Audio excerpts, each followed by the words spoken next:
Flutter. Flutter is pretty cool because you can develop a cross-platform app for mobile and web with just a single code base. Flutter uses the Dart programming language. If you're unfamiliar with it, that won't really be a problem because it's just kind of like a mix of JavaScript and Java. A great way to learn Flutter, or any technology for that matter, is by actually coding something yourself. So we'll build a simple to-do list, more like a dummy version of it. So we start a Flutter project by importing the Flutter material.dart package. This allows us to code in Flutter. Now we have the main function in which we use the code run app to instruct the compiler to run our application. Before we move on, I just want to explain what a widget is. Now in Flutter, everything is a widget. There are two main types of widgets, stateful and stateless. But wait, what's a widget? A widget is basically a blueprint of an element on your Flutter app screen. So a stateless widget is a widget that can't be altered once it's built. So it could be like a piece of text or a background color. And a stateful widget is dynamic. For example, it can change its appearance in response to some event triggered by user interactions. So it could be like a checkbox or an image slider. I think you get the point. Okay, so now let's build a stateless widget that's going to help us design our app frame. To do this, we'll use the material app function. Also, you shouldn't really be worried if you don't know what override and build context means, because I'll get into that later. For now, just know that you need those lines of code to define a widget.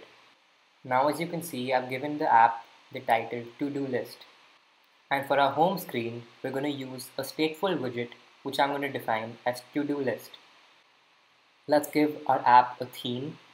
So we'll use the theme data function for this. And we can define stuff like accent colors. So I've done colors.blue over here. Then we have something called primary color, which is going to define the colors of our buttons, etc. So I've given red. Then we have the brightness. So I like dark themes. So I'm going to do brightness.dark, which basically means that a dark theme is going to be implemented in our app. Okay, do you remember that stateful widget we had given the home screen? Let's define that. So here we have a bunch of pre-made code for us. It basically means that we're creating a state for our home page. Oh yeah, and the @override basically allows us to define a widget.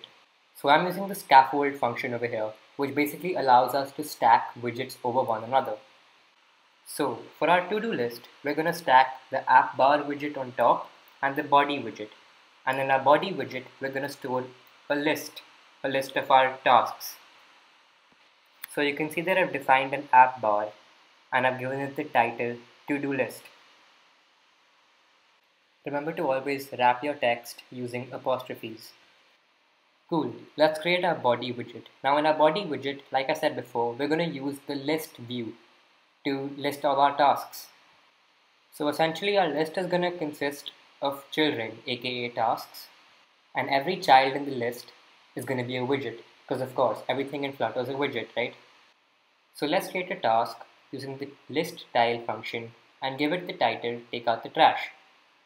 Okay, so just because this is the dummy application, we're going to copy paste this list tile and create a bunch of tasks with the same title. Okay, great. So now we have an app bar and a list widget. So we need one more widget, that is the floating action button widget. Now what is that? It's basically a button on the bottom right of our screen that we'll use to ideally add tasks to our list, right? So the floating action button requires three parameters. The first one is on pressed. This means that you need a function defined which actually calls itself when you press the button. Then we have the tooltip, which we won't use because it's not necessary. And then we have the child. And this child is basically what the button stores. So let's say an icon or a piece of text. Now as you can see, we've defined a dummy function, but it's just empty. This is because we don't really want real functionality in our button. So let's run our app, and there we go. Okay, so here we have our Android emulator, and this is our app. So you can see that we have three main widgets over here. The app bar on top, which is red and has the title to-do list. Then we have our body, which is dark themed, and it has this list view, which has all of these tasks in it. I mean, it's the same task, but Then we have on the bottom right the floating action button, which is our last widget. So hopefully this app, I mean, it's not really a functional app or anything, but hopefully it gave you a pretty solid understanding of how you code in Flutter. Thank you.